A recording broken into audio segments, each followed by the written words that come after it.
was kidnapped, Shwabhat, like a dog who takes food from the kitchen in the absence of the proprietor. Te, of you, tyakta trapasya, because you are shameless. Phalam adya, I shall give you the result today. Jugupsithasya, of you the most abominable. Yachami, I shall punish you. Kala eva, like death. Kartuhu, of you who are the performer of all sinful activities. Alangriya virya.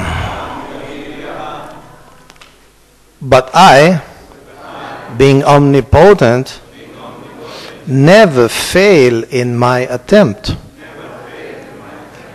Translation. Lord Ramachandra said to Ravan, you are the most abominable of the man-eaters. Indeed, you're like their stool. You resemble a dog, for as a dog steals eatables from the kitchen in the absence of the householder, in my absence you kidnapped my wife, Sita Devi.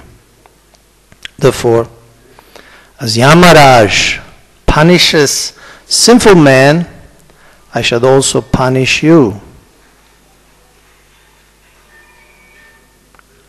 You are most abominable, sinful, and shameless.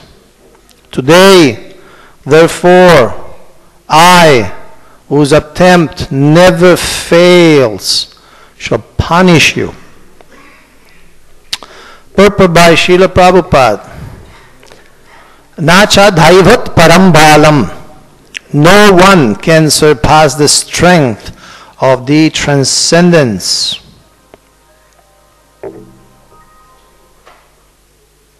Ravana was so sinful and shameless that he did not know what the result would be of kidnapping Mother Sita, the pleasure potency of Ramachandra.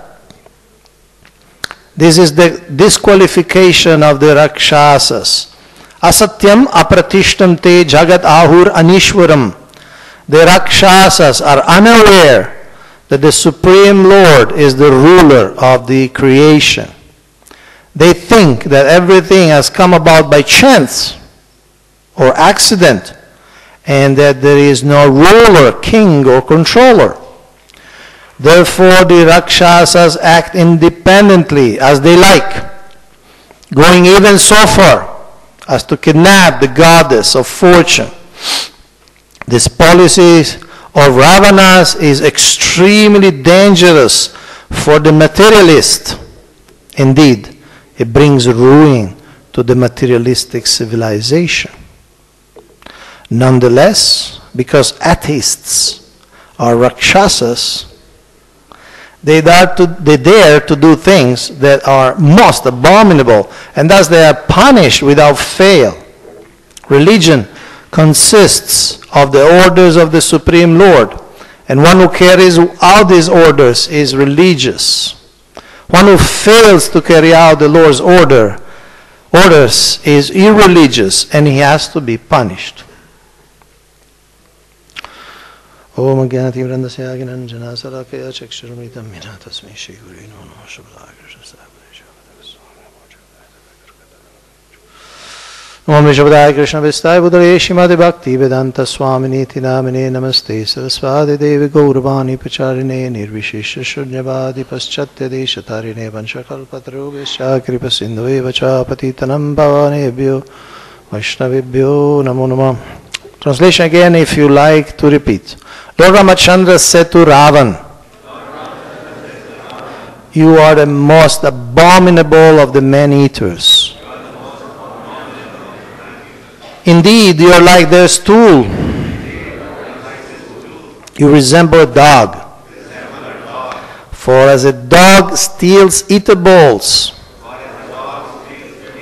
from the kitchen in the absence of the householder, in my absence, you kidnapped my wife, Sita Devi. Therefore, as Yamaraj punishes sinful men, I shall also punish you. You are most abominable, sinful, and shameless. Today, therefore, I, whose attempt never fails, shall punish you.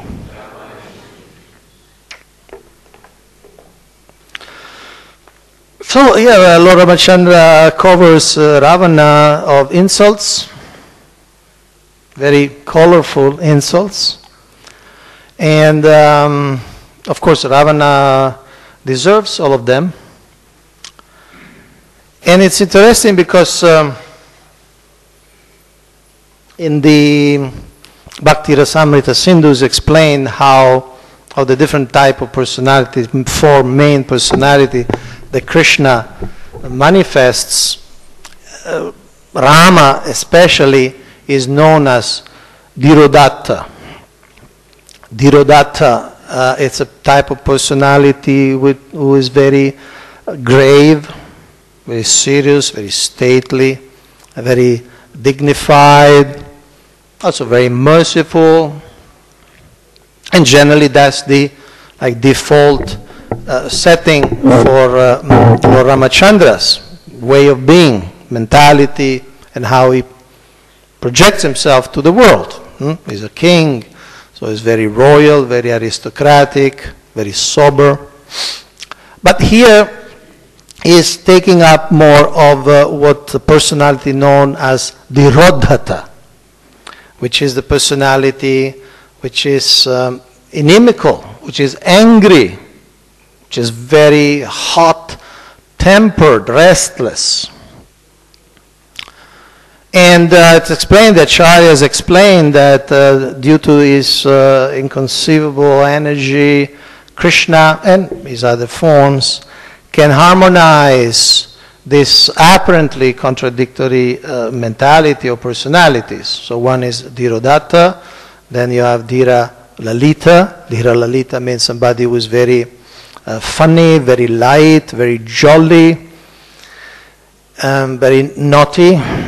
Then there is Dhira Prashanta, somebody who is very peaceful, obedient, obsequious. And then you have Dhirodhata, somebody who is very angry and very heavy. So Ramachandra here is demonstrating the personality of Dhirodhata. And again, is fully justified and is fully in tune with the situation. And he uses these expressions such as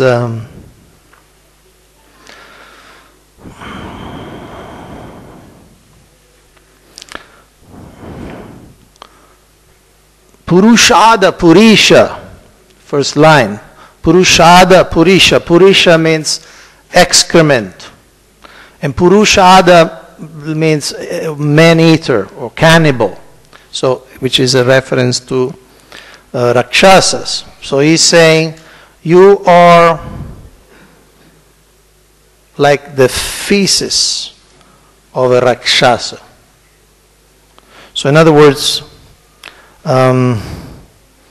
see, if the Rakshasa eats men, the feces of a Rakshasa, it's a digested man, which is a great insult. It's an insult for anybody, but to speak of a Rakshasa.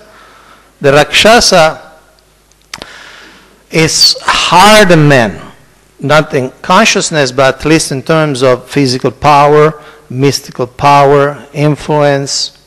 In fact, you remember Ravana, when he asked for his invincibility, immortality, or at least invulnerability, he did not even consider asking protection or invincibility from men, because he considered men so low, so insignificant, so negligible, that he didn't even ask, I want to be invulnerable to men. So, Rakshasa are literally higher in the food chain because they eat men.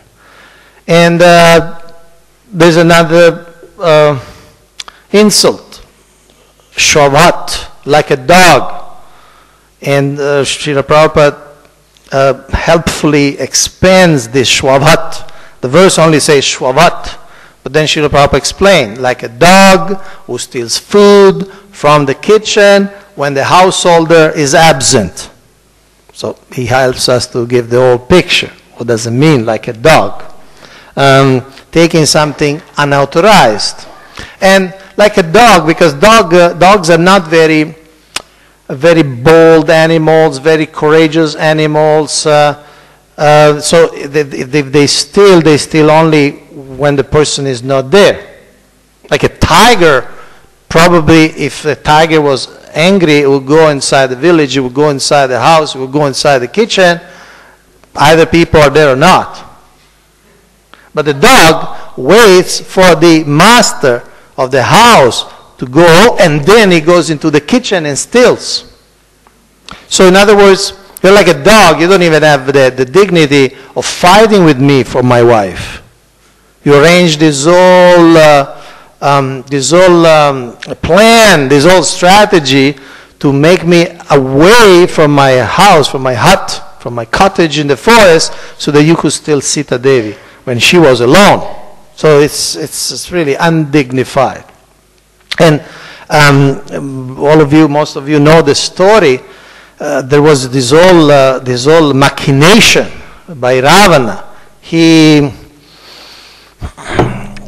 wanted to humiliate Rama. He wanted to kidnap Sita. By the way, Ravana had a collection of wives from all over the universe. He had taken many wives. And so he wanted to add Sita to his harem. First of all, he heard that she was really beautiful. Of course, she is the goddess of fortune. But also he wanted to humiliate Rama. So he made this whole plan. And he went to, first of all, he made the plan when he heard that in Dandakaranya, Rama killed so many Rakshasas. So at that time, he went to Maricha. Maricha was another Rakshasa, but was a retired Rakshasa. He was living as an ascetic. He was living as a sadhu. I mean, I don't know how you can call a Rakshasa sadhu. But he was living like a retired in the jungle somewhere. And he had stopped doing the typical Rakshasa activities. So Ravana, first time he went there, and he said, I want you to help me defeat Rama. And Maricha said, look, this is not a good idea at all. Because Maricha had an experience, actually twice experience of fighting with Rama. Once when he and somebody else, Subhahu, another Rakshasa, they were disturbing these yagyas, as often we find in Vedic literature under Srimad Bhagavatam. These different demons disturb these yagyas. They really like to create trouble to innocent brahmanas. They really like to interrupt religious performances. So Maricha had attacked this, but then Rama was there to protect the yagya. With one arrow, hit Maricha, and he threw him 800 miles into the ocean. 800 miles. It's more than 700 miles.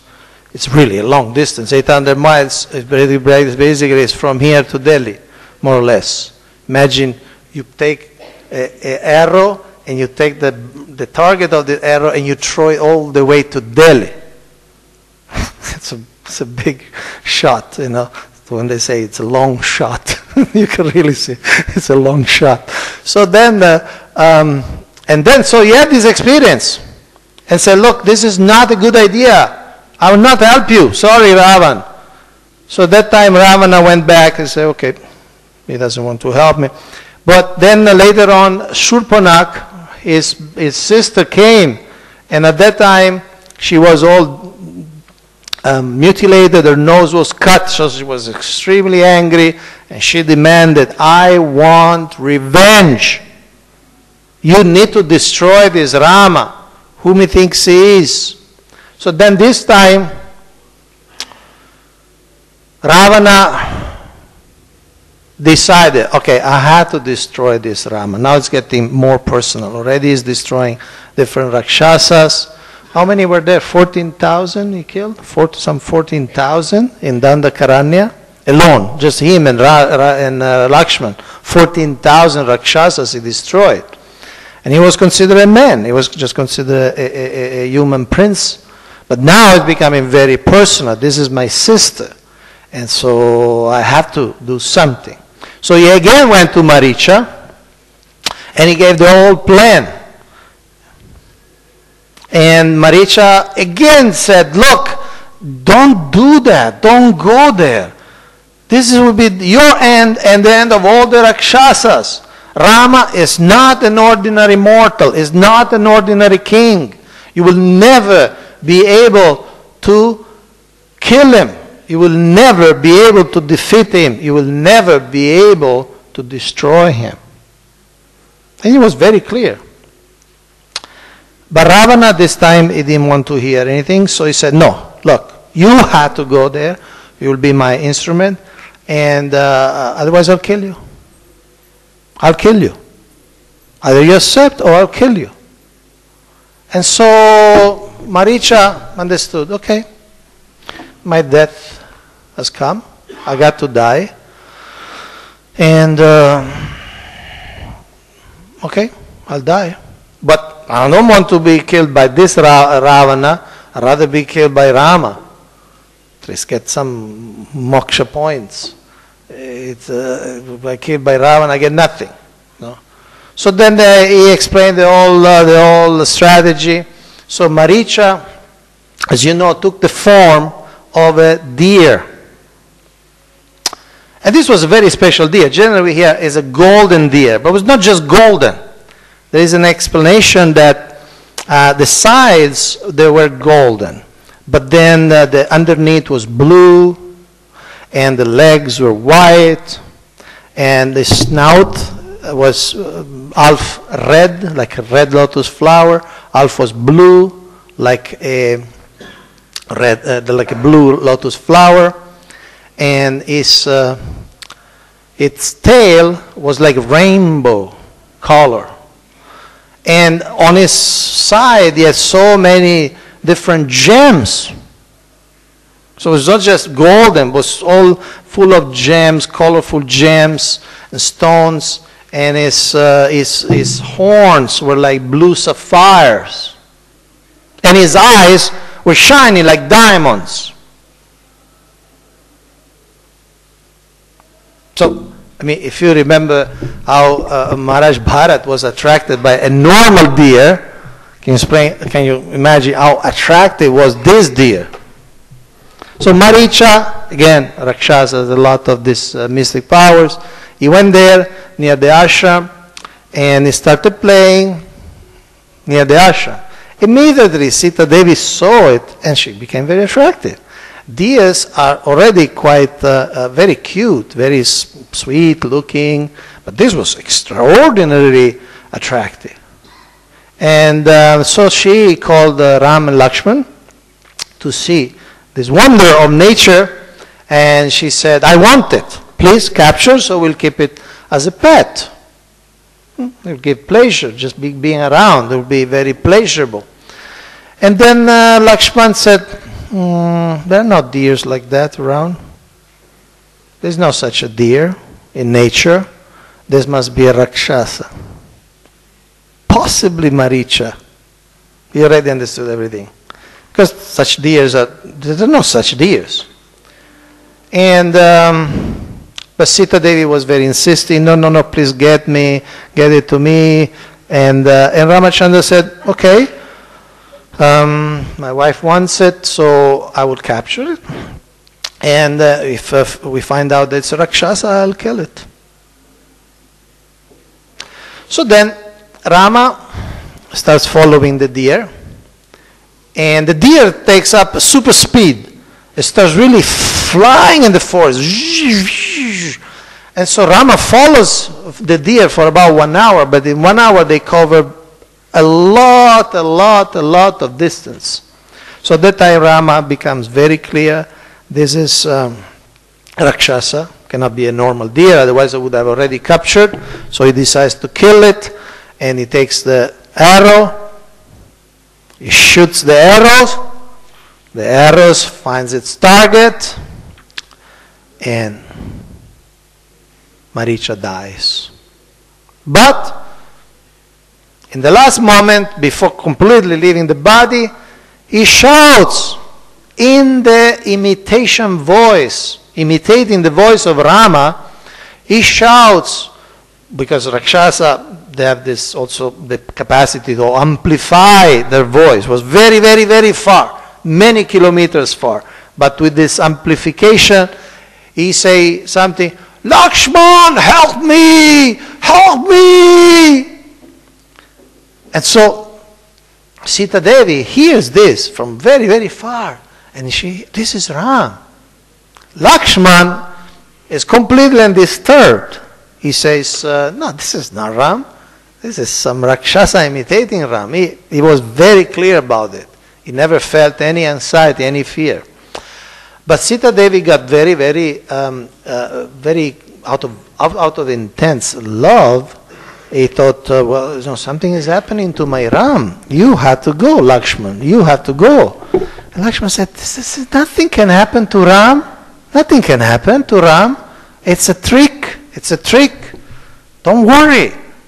But Sita Devi became quite disturbed by this intensity of love. And so she started actually insulting Lakshman.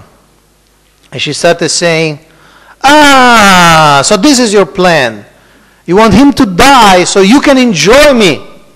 All this time you were planning for this. Lakshman was really hurt. It's like it really pierced his heart. You remember, Lakshman never even looked at Sita in the face out of the respect.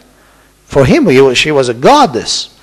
Which she was anyway, but I'm just saying, she was the respected, respectable wife of his elder brother, and no such thought ever crossed his mind. In fact, he never even looked at the face, he always looked at the feet of Sita Devi.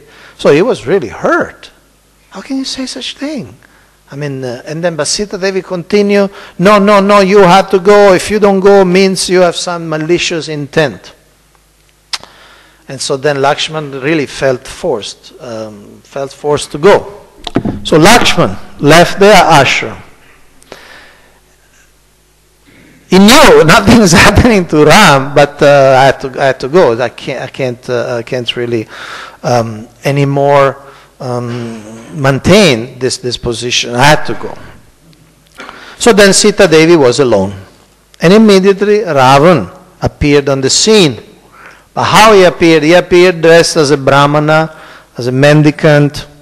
And Sita Devi saw him. And in the forest there were different yogis, different sadhus. So it was not something extraordinary.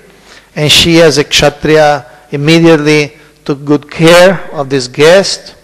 And she offered food, she offered a seat, like that. And by the way, many of you have heard the story of Lakshman Rekha, right? The line the Lakshman makes in the ground so that Ravana could not cross it. Sorry to disappoint you, but that story is not in the Valmiki Ramayana. That story comes in different versions of later Ramayana. That story is not there in the original Ramayana. So there was no line, there was no Lakshman Rekha. But anyway, so the Ravana starts glorifying Sita, because now she only heard about her beauty, now he could see her beauty. And he started glorifying her. You're so beautiful, you're so dignified, you're so aristocratic. Why you stay with this Rama? Look, Rama just he got kicked out from Ayodhya. Of course, it's not exactly like that, but how he presents it, he's basically a failure. He's a loser. And you're such a queen. How can you stay with this Rama? Look, you can only stay in a cottage with thatched roof. That's all he can offer you. Come with me. I'll offer you a huge golden palace in Sri Lanka. You'll be my queen. I am much better. Sita, again, so angry, she started insulting him. Again, Ravana gets a lot of insults somehow. But he never really understands. And she tells, look, you try to do something with me, that's your end. You have no idea how Rama will kill you. You have no idea. This will destroy you and all your dynasty. So don't even think. First of all, I'll never even think that I'll come to you, I'll live ramp for you. You're an abominable Rakshasa, nonsense, rascal, fool, everything, the whole 9 yards of insults. But Ravana then finally, he understood, I cannot seduce, I cannot conquer, I cannot attract this woman. So he decides to kidnap her. So he takes the ears, he takes the legs, and then he just abducts her. And this is one of the most shocking, really one of the most traumatic episodes in the whole Vedic literature. It's a shock that reverberates through the ages. It's up there with the disrobing of Draupadi. Lord Chaitanya was traveling in South India, and he met actually was invited for lunch by a Brahmana. His name was Ramadasa Vipra. And this Brahmana was totally traumatized by this episode. So although he had invited Lord Chaitanya, then Lord Chaitanya went, took bath, his noon bath in the river somewhere. And then they came back and there was nothing to eat. And the Brahmana was sitting there crying, like completely depressed, like incapacitated, unable to do anything. And Lord Chaitanya asked, why? Why are you so down? Why are you so sad? What happened? And the Brahmana said, I can't accept that Ravana kidnapped Mother Sita. And this is millions of years later. Millions of years later. He was in that mood that he cannot accept, he cannot integrate. He was totally psychologically disturbed by this fact that Ravana had kidnapped Sita. And therefore he couldn't even cook, he couldn't even function, he couldn't even eat. He was basically dying of starvation. So Lord Chaitanya kind of did some devotee care, and he encouraged him, and then finally the Brahmana cooked, and so Lord Chaitanya could eat. But then he left, and then he went to different places. He went to Rameshwar, and in Rameshwar he found a copy of the Kurma Purana, which apparently wasn't very popular, means he was not finding anywhere. He finds a copy of the Kurma Purana, and there he finds that actually Ravana did not steal the real Sita. As you all know, he actually kidnapped a false Sita, a shadow Sita, a Maya Sita. and Agni Deva took care of the real Sita. So Lord Chaitanya was so enthused that although this was a very old manuscript, he tore the page and he went back to that Brahmana and he told him, look, it was not the real Sita that was kidnapped, it was a false Sita. So don't worry anymore. So that Brahmana was really very much enthused, very much relieved by this revelation. But this is to show that this episode creates really burnt into the Indian or Hindu or Vedic psyche for millions of years. Because it's so low and so sinful. You cannot steal somebody's wife. So it's almost unimaginably wrong. Even Lord Chaitanya, once he was in Puri, and he went into the ecstasy of Hanuman, and he started destroying an old wall. I hope it was an old wall. I say wall. I think it was an old wall. But he started destroying a wall, thinking this is Lanka's fortifications. And Lord Chaitanya, in the mood of Hanuman, said, Raman, I'll destroy you. You kidnap Sita, and I will destroy you. So this episode really reverberates through the centuries and the millennia.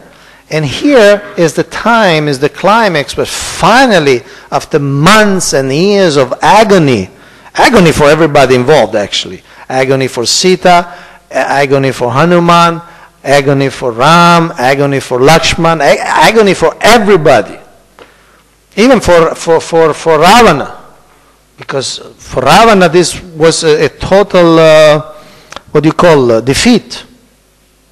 She never agreed to be his wife. So everybody has suffered for many, many, many years. So finally, here we have Rama in front of Ravana saying, you've been like a dog, you stole my wife, and I'm going to kill you. And I never fail.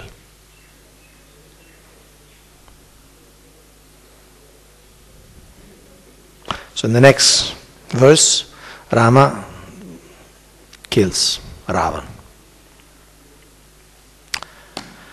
Any questions or comments?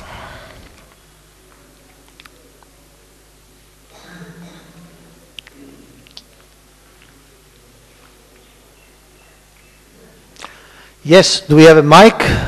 I see a mic here.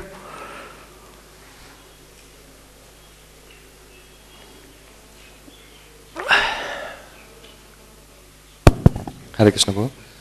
Can you please say how the real Sita was like? How the what? How the real Sita, Mother Sita, was replaced with the Shadow Sita, Chaya Sita?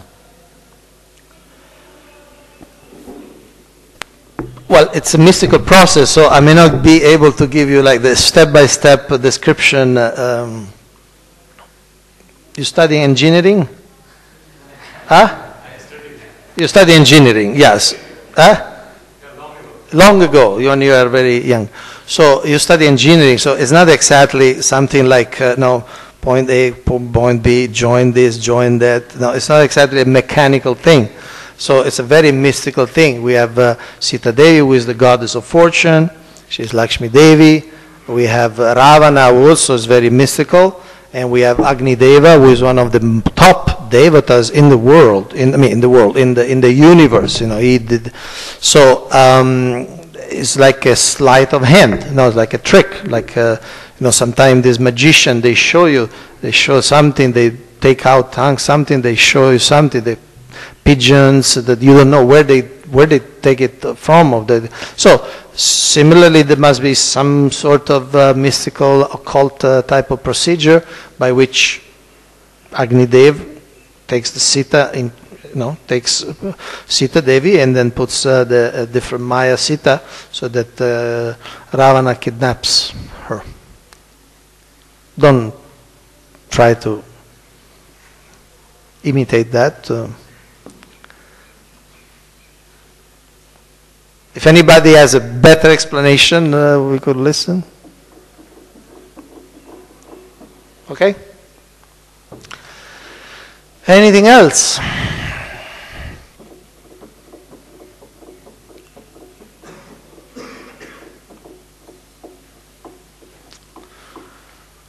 Yes?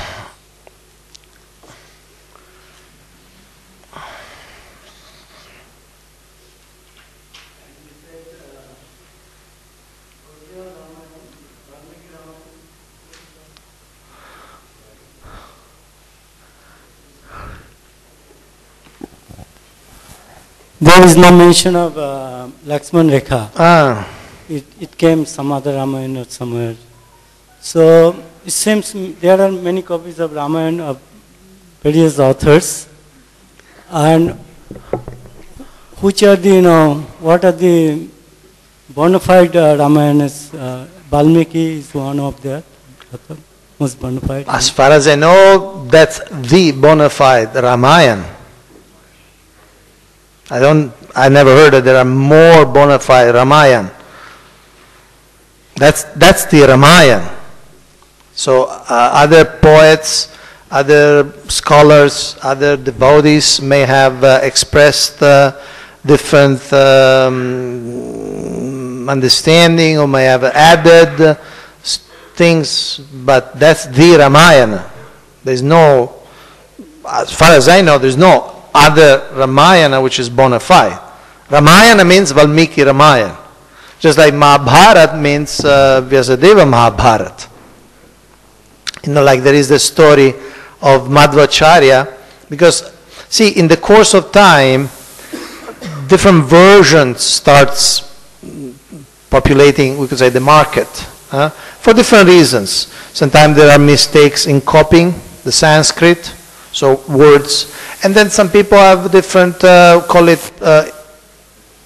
ideas, opinions, they try to embellish. So one day there was so many versions of Mahabharata, and Madhvacharya wanted to say, okay, which one is the real one? And then he had so many brahmanas reading with so many different manuscripts. There's different versions of Mahabharata. And because Madhvacharya is the direct disciple of Vyasadeva, he knows the mind of the Guru. So as soon as you hear something a little strange, he said, stop, Vyasadeva could not have written that. Okay, so that's off. Then he continued, everybody reading. No, that's off. Sorry, that's not the right version. No, that's not good. It cannot be like that. So finally, by what do you call it? By elimination, he got to the real one. So similarly, this Ramayana is around since millions of years, literally, because it's a Treta Yuga, but not this Treta Yuga. I heard it's how many? I'm not sure, I don't remember, but so many Treta Yugas. How many? Some of you remember how many Treta Yugas, but many Treta Yugas. So in millions of years, different traditions get added like that. But Ramayana means Valmiki Ramayana. And the very famous Ramacharita Manasa, right? Very famous Tulsidas, Srila Prabhupada said that's not bona fide. He said there are tinges of impersonalism. Now, how heavy are these tinges, I don't know. But Srila Prabhupada recommended we don't mix with the Tulsi Ramacharita Manasa, which is actually almost a canonical literature in North India, because Hindi doesn't have many, Hindi has many books, but doesn't have many traditional literature. So in North India, people take Tulsi Ramayana. They call it Tulsi Ramayana, but it's not really Tulsi Ramayana. So I would say go play it safe. Just go for the Valmiki Ramayana. That's it.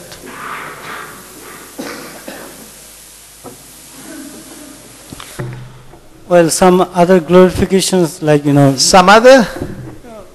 Many devotees come and they try to glorify Lord Ram. Sorry, so many, I didn't hear, so many devotees? I mean, sometimes some devotee try to glorify Lord Ram. Glorify Lord Ram. Yeah. Various ways. So, like, the other day, Mataji was giving class, quoting, different South Indian poetry of Lord Ram. So, I mean, how we can be confirmed that whether they are bona fide or not, how is it possible? Oh, okay. So this is a separate question. Your first question was how many bona fide Ramayan was there. So my answer to that is I know only one bona fide is Valmiki Ramayana. Now you're talking about something different. You're talking about different devotees who have composed poetry glorifying Lord Ram, or stories in which Lord Ram appeared to their devotees. So it's a different thing. We are not talking about Ramayana. And certainly, like Lord Chaitanya, there are a few authorized biographies, like Chaitanya Charitamrita, Chaitanya Bhagavata, and then there are so many songs throughout the centuries in which devotees have glorified Lord Chaitanya. And how do we know that they're bona fide? They are accepted by acharyas, they are accepted by leaders of the Gaudiya Vaishnava Sampradaya, and so we accept, this is bona fide. We know, for instance, Narottam Das Thakur. Narottam Das Thakur is accepted. Is accepted by Srila Bhaktivinoda Thakur, by Srila Bhaktisiddhanta Saraswati Thakur, by Srila Prabhupada. Srila Prabhupada even said the songs of Narottam Das Thakur are as valuable as the Vedas, if not more. So, there are authorities who understand rasa, who understand tattva, who understand, so when they hear a song, they can recognize this is a bona fide song. But sometimes it's not bona fide. One time just here at the Lotus building, there was some scholar from North India somewhere, and he was introduced to Srila Prabhupada. He wanted to join, and he had composed a song for Krishna, and the song went something like, "Oh Krishna, dance and come to me. Oh Krishna, dance and come to me." Something like that in Hindi or Sanskrit. Srila Prabhupada said, "This is bogus. You can't tell Krishna, dance and come to me. That's not the mood." So he may be a devotee. He may be a devotee in the sense of, he's a devotee. He chants the holy name, but these realizations were kind of off. We have so many examples. There was this devotee who came to Puri when Lord Chaitanya was there, and he had composed a song glorifying Lord Chaitanya. And there was a rule. Lord Chaitanya will not hear anything and read any article or essay or poetry or song unless Swarup Damodar cleared it. Unless Swarup Damodar Goswami authorized it.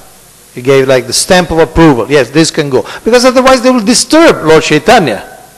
Will disturb his feelings. He was very sensitive to nonsense. So then there was this devotee. It's a devotee, it's not a non-devotee, it's a devotee. So he comes and he had written this song.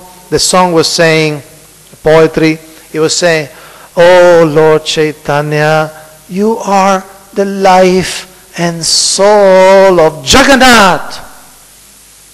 And the other devotees felt, "Wow, this is beautiful, this is really poetic. The language is so sophisticated." But when Swarup Damodar read this is nonsense. You can't say that. You are comparing Lord Jagannath to some lifeless piece of wood. So you're saying that Jagannath has no life and Lord Chaitanya is the life of Jagannath. I'll never get this to Lord Chaitanya. He would be super angry. So the devotees realized that, oops, I didn't catch that. They didn't catch that. So there are many expressions of love. But not all of them are bona fide, not all of them are in line with the Siddhanta. And not all of them are pleasing to Krishna. So how to recognize? If they are accepted by the acharyas, like for instance you mentioned the songs about the South India, Purandara Dasa is accepted in the Madhvacharya as an authority by the Madhva by the Madhva line, by the Madhva sannyasis. So, these people know at least their philosophy. We don't always agree, but they know their philosophy, they know their sense of rasa, so they accept it. To some extent, we can discriminate to some extent, but if the acharyas have accepted, then you can say it's bona fide. Okay, does it help? Hare Krishna, Jananivas Prabhu. I think a contemporary of Chaitanya Mahaprabhu, 500 years ago, would that be Tulsidas? Tulsidas? Would it be him? I'm not 100% sure about the dating.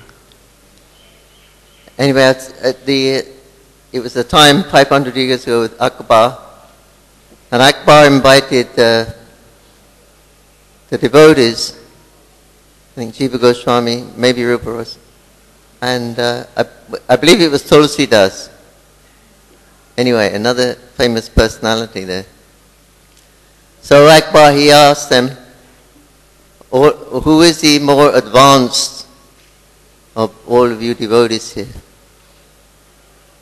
So naturally, nobody wanted to say I am. So everyone was quiet. Then after a little while, I believe it was Tulsi, he said, actually, I'm more advanced than the others. So Akbar said, how is that? He said, well, I had to learn Sanskrit, or Hindi was it? I had to learn the language first of the Mahabharata, of the Ramayana. I had to learn the Sanskrit language, then I had to compile everything like that. Everything, I had to do so much work. He said, but these Goswamis, they didn't do anything. They just had a look and they wrote it down as it was happening. They was writing down, they write down the pastimes of Radha and Krishna as they're happening. So, in a nice way, he said, he was glorifying the Goswamis. Okay. And this episode is referred where? Where is this story from? I heard it from Dairam Prabhu. Maybe from, sounds like a Brajabhashi story. But anyway, in a nice way, he said he was glorifying the Goswamis. Indirectly. Thank you. Yeah.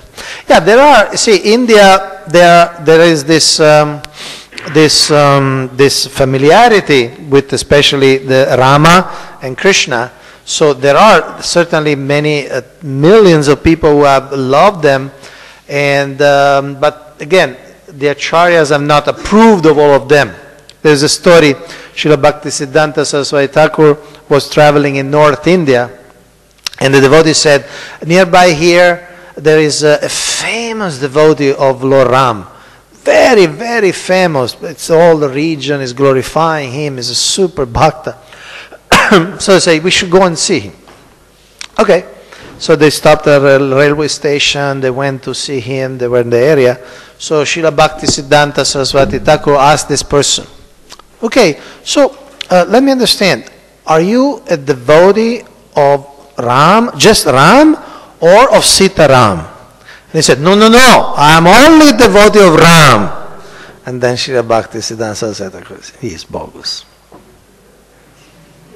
You can't accept Krishna without his energy. No?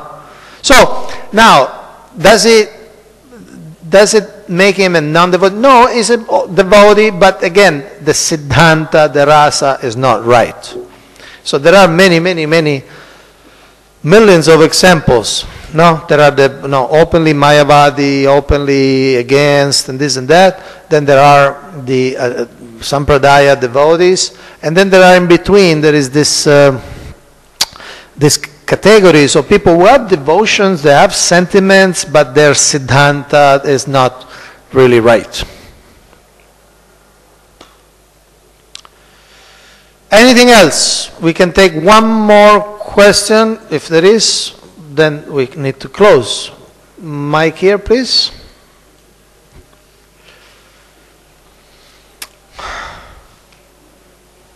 You mentioned that this episode was so abominable of kidnapping of Mother Sita that it's being reverberated through millenniums, millions of years.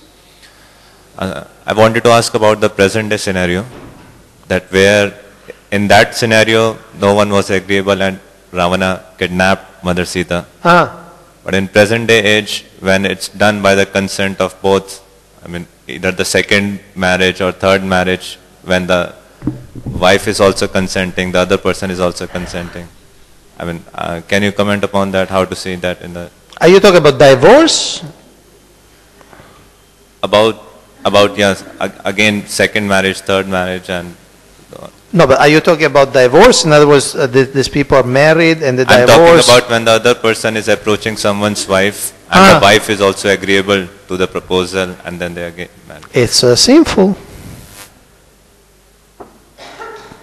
If you have a couple, they're married, okay, and if somebody approaches the wife, say, would you like to run away with me? And she says, okay. It's not good. Do you have any doubt about it?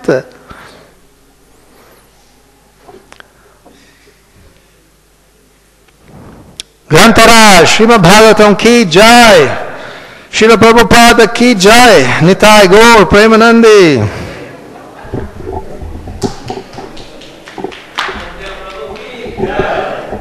Maybe I didn't catch the question.